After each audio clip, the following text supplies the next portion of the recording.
Part 2 of Colossians chapter 2. Now, I apologize for this. I'm forced to resort to doing 15-minute increments of sermons for now on, for those who hear me on the internet or watch me on the internet. I'm forced to break down sermons in 15 increments. So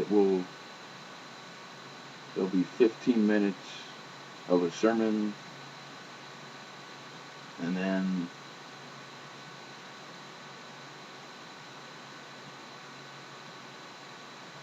another 15 minutes, and it will be broken down in part series of 15 minutes or less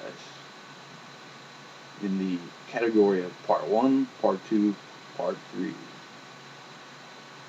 and more parts if necessary. The YouTube site says that I'm violating copyrights, which is absolutely nonsense and absurd, because I don't do that. One of the things that the YouTube people don't realize and don't understand is that there's no such thing as copyrights and intellectual property when it comes to God's truth and the Word of God, because God is the author and originator of His message, His sermon, and there's no such thing as copyrights and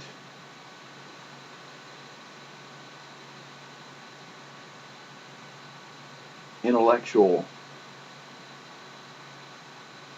property when it comes to the things of God. And when it comes to a human being doing a message or when it comes to someone who's human, who is not a believer, who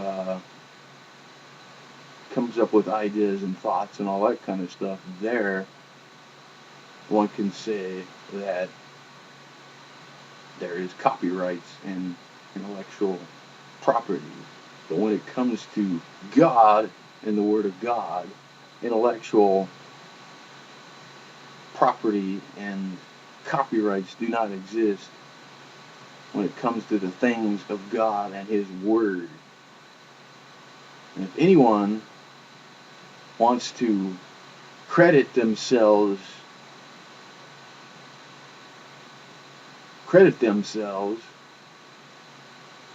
for coming up with it, then they better take that up to God, because God is the one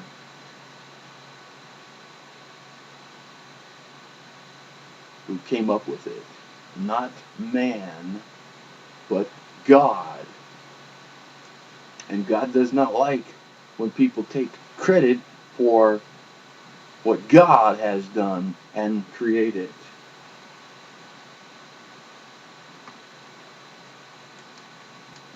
Now, on the other hand, if someone is going to school or whatever, writes a book or comes up with a thesis,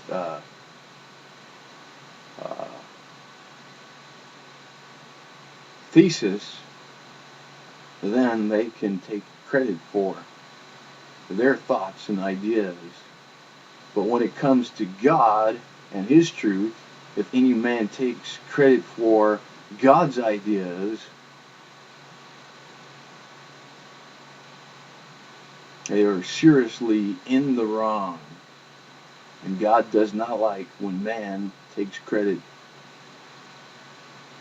for what God has done and came up with. But nonetheless, it is the culture and society that we live in. Postmodernism, philosophical naturalism, atheism, evolution, liberalism, and the curse of liberalism.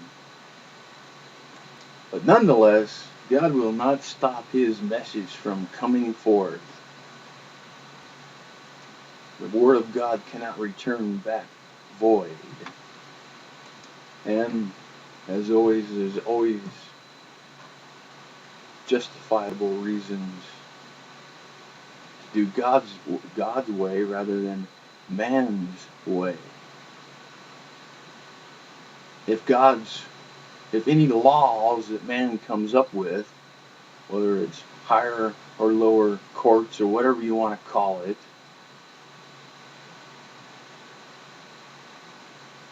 and the law that they pass violates God's moral and civil law, then a believer has a right to disobey man's law and follow God's law instead.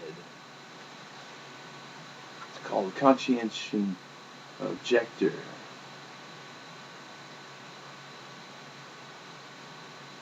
Conscientious objector. But for the most part, we as believers need to follow the laws of mankind as they are set up. But when a law that man passes, whether it be from the higher or lower court, whatever you want to call it, and that law that man passes violates God's moral and civil law, a Christian has a right and is justified to disobey that law to follow the greater good, the greater moral law, the greater good, to follow God's law rather than man's law, because all laws that man creates should line up with God's moral and civil law, period. No it's buts, no none of that nonsense.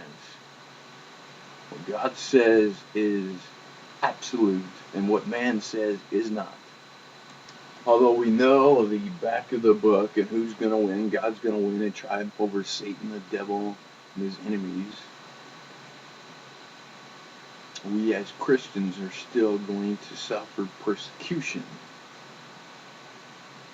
The world will slowly and gradually be Christianized, ushering in a golden age of peace and prosperity. There'll be periods of regression and periods of recession for the church, and consequently, until we get to that point of fulfilling the millennial purpose, there'll be persecution for believers no matter what.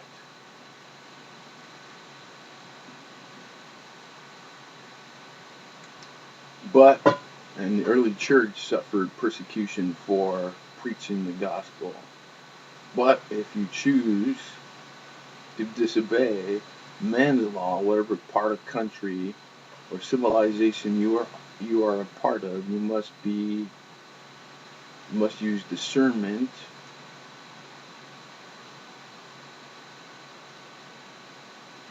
evaluate it, and then when you choose to make a decision that violates one of man's laws, you must be willing to as well accept the consequences that come with it as well. But we as Christians are to stand up for the greater moral principle. But be on the guard, because the Kenites are out there, and they're just waiting to trap you.